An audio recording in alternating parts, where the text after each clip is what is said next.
General category, OBC, SC, ST, नाम तो सुने ही होंगे आपने। अब इन सब के अंदर जनरल कैटेगरी क्या है? जनरल मतलब स्वर्ण, यानी कि जिनके घरों के अंदर सोने की खानें खुदी हुई है, जो सारे के सारे अरबपति करोड़पति है, वो जनरल है, स्वर्ण है। वो मतलब स्वर्ण मतलब जिसने हमेशा दूसरों का शोषण ही किया है, उसका खुद का शोषण कभी हुआ ही नहीं है, वो तो हमेशा दूसरों का शोषण करता ही रहा है। यही पढ़ाया ना आज तक आपको होगा। इसके अलावा और भी बहुत सारी बातें हैं जो जनरल के बारे में आपको नहीं बताई होगी। चलिए आज हम बताते हैं आपको कि जनरल यानी कि स्वर्ण क्या होते हैं। जो देश के हित में अपने तन मन धन से साथ देता है वो है जनरल कैटेगरी यानी कि स्वर्ण। अपनी योग्यता के आधार पर 90% लाकर भी जो सरकारी नौकरी से वंचित रह जाता है वो है जनरल कैटेगरी यानी कि स्वर्ण। जो व्यक्ति अन्य वर्गों के मुकाबले अपने बच्चों को 4 गुना ज्यादा फीस देकर के पढ़ाई करवाता है वो है जनरल कैटेगरी यानी कि सवर्ण।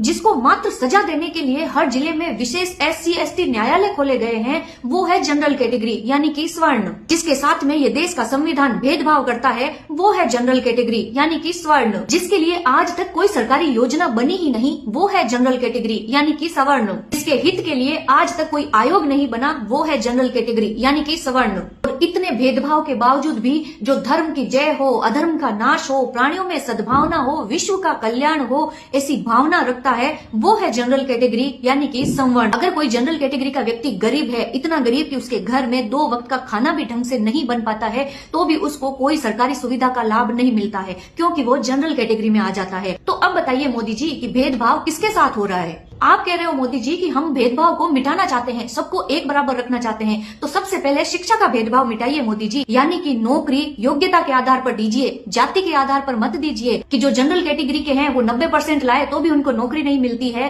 और बाकी अन्य वर्ग अगर 40% भी ले आए तो उनको नौकरी मिल जाती है। अगर आप वास्तव में ही देश में एक समानता करना चाहते हैं तो ये समानता कीजिए कि चाहे कोई भी परीक्षा होगी सारे विद्यार्थियों को एक ही फीस देनी पड़ेगी। ऐसा नहीं कि एक तो 100 रुपए में फार्म भर रहा है, एक 300 में भर रहा है, एक 1000 में भर रहा है। ये सब भेदभाव मिटाइए मोदी जी। अगर आप वास्तव में देश में एक समानता लाना चाहते हैं मोदी जी तो सबसे पहले तो ये कीजिए कि गरीब चाहे जनरल कैटेगरी का हो, चाहे ओबीसी का हो, चाहे एससी का हो, चाहे एसटी का हो, कोई भी जाति का हो, उसे सारी सरकारी सुविधाएं मिलनी चाहिए। जाति के आधार पर सुविधाएं मत दीजिए। लेकिन ये सब शायद आप नहीं कर पाएंगे क्योंकि हमेशा से ही जनरल कैटेगरी को दबाया गया है और आज भी वही हो रहा है। ये जो लोग चिल्ला रहे हैं ना कि स्वर्ण ऐसे स्वर्ण वैसे वो तो ये एक बात मत भूलो कि ये जो जनरल कैटेगरी, ये स्वर्ण जो आज खड़े हैं ना, अपने बलबूते पर खड़े हैं, अपनी मेहनत के दम पर खड़े हैं। इसके अंदर जो कोई लोग आज पढ़ करके बड़ी पोस्टों पर पहुंचे हैं तो अपनी योग्यता के आधार पर पहुंचे हैं। हमें पूरा विश्वास है मोदी जी कि जल्दी से जल्दी ही आप ऐसा नियम भी लेकर के आएंगे जिसमें आप ये बोलेंगे कि अब देश के अंदर सरकारी नौकरी योग्यता के आधार पर मिलेगी, जाति के आधार पर नहीं, क्योंकि तभी तो आएगी शिक्षा में एक समानता।